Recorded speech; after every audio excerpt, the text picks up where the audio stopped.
दोस्तों नमस्कार, मैं अमरिंदर पटेल। बहुत बड़ी अपडेट आ रही है घोसी लोकसभा चुनाव को लेकर। आपको बता दें कि ओम प्रकाश राजभर को दूसरा झटका, एक झटका तो अभी लगा ही है, उससे उभरे ही नहीं है कि घोसी उपचुनाव हारे और मंत्री नहीं बने। लेकिन लोकसभा को लेकर बड़ी खबर, समाजवादी पार्टी और वहां पे समाजवादी पार्टी के एक सहयोगी दल ने इस तरह की रणनीति बना दी कि जो ओम प्रकाश राजभर की चाहत है कि बेटा जो कि अरुण राजभर या दूसरा बेटा उनका सांसद बन जाए, उसको बहुत बड़ा करारा झटका लग गया। दोस्तों बहुत बड़ी अपडेट आ रही है। इस तरह का समीकरण, जिस तरह से फैक्टर अखिलेश यादव और उनका सहयोगी दल का ये नेता निकाल दिया, भारतीय जनता पार्टी तो हड़कंप झटका खा ही रही है। साथ में ओम प्रकाश राजभर को लगा जोर का झटका। अब उनका एक तो मंत्री बनने वाला सपना टूटा और अब दूसरा सपना जो सांसदीय लोकसभा सीट से एक दो सीट निकालने की चाहत थी वह भी टूट जाएगा।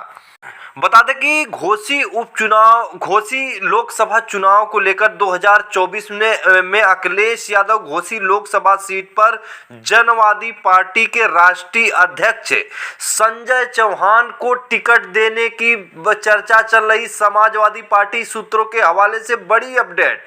संजय चौहान, जो चौहान मतलब नोनिया समाज से ओबीसी में आते हैं, और आपको बता दें कि जिस तरह से घोसी उपचुनाव में दारा सिंह चौहान को लड़ाया गया था, और घोसी उपचुनाव में ये चीजें साफ है कि वहां पे चौहान समाज का वोट काफी अच्छा है। यादव समाज, मुस्लिम समाज के साथ साथ राजभर समाज की भी अच्छी खासी जनसंख्या है। लेकिन सबसे बड़ा फैक्टर आपको बता दें कि चौहान समाज का वोटर सबसे ज्यादा है घोसी लोकसभा चुनाव की बात अब कर रहा हूं मैं।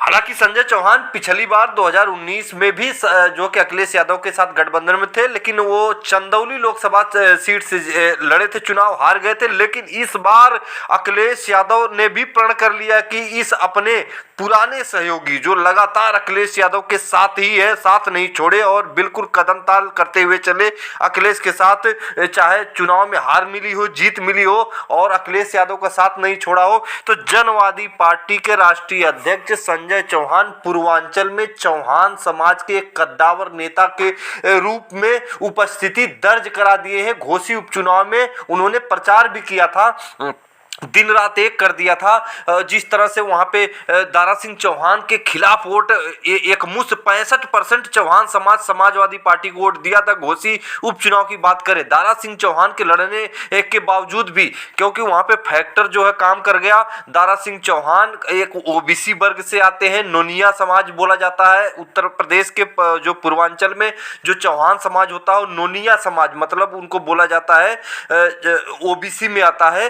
तो एक कद्दावर नेता के रूप में उपस्थिति दर्ज कराए हैं संजय चौहान। और आपको बता दें कि खबर ये है कि अखिलेश यादव और संजय चौहान में बातें हो गई है, क्लियर हो गया है।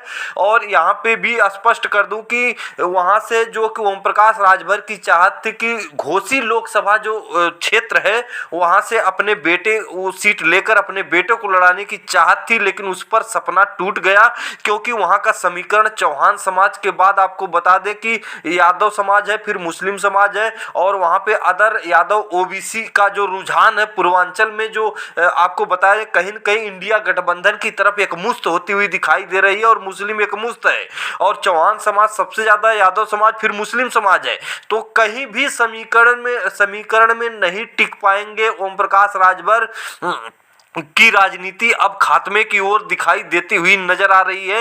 यही एक सीट थी जहां से एक आस भरी निगाहों से देख रहे थे ओम प्रकाश राजभर। लेकिन संजय चौहान और अखिलेश यादव की जब आपस में बात हुई और टिकट को लेकर जिस तरह से फाइनली माना जा रहा है, उस पर करारा झटका लगा। अब एक गाजीपुर सीट के लिए एक अब सपना संजोएंगे। अब देखते हैं गाजीपुर में क्या खेल होता है। तो फिर मिलेंगे अगली वीडियो, तब तक के लिए नमस्कार।